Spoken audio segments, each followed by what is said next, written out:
Indirect lighting in Unreal Engine 5.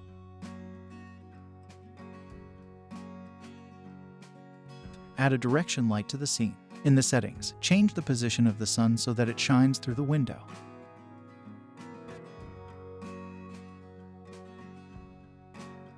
In the same menu, add a sky atmosphere so that there is sky outside the window instead of darkness. Add volumetric cloud. And most importantly, post-process volume.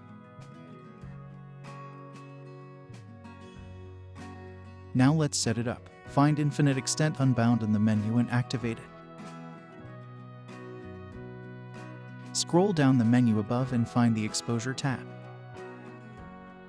Activate metering mode and select Manual from the menu.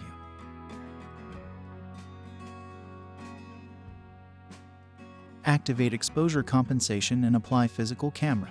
Indirect lighting done. By changing the values of exposure compensation, you brighten or darken the room. Thank you for watching.